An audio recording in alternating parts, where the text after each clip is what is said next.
Dati, nag-iisip lang ako kung may bibili ba. Ngayon, iniisip ko na kung paano hahabulin yung dami ng orders.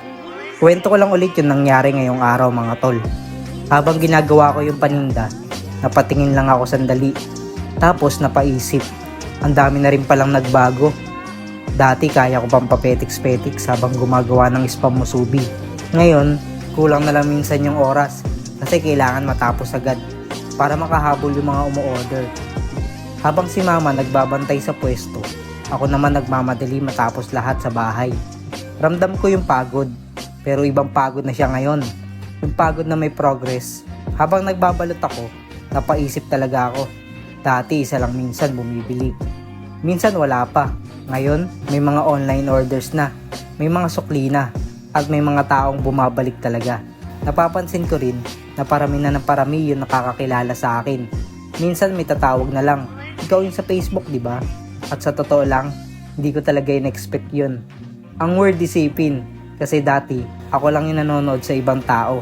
Nangangarap at nag-iisip, kaya ko rin kaya balang araw.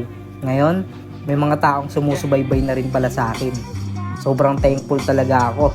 Kasi hindi ko naman in-expect na susuportahan ninyo ako ng ganito. Sa simpleng pagbili, pag-share, at pag-follow, malaking bagay na yun sa akin.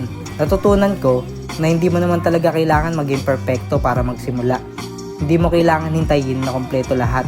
Kailangan mo lang talaga lakas ang loob mo at magsimula.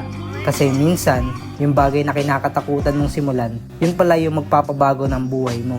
Yung mga bagay na pinapangarap mo dati, pwede pala maging normal mong ginagawa balang araw.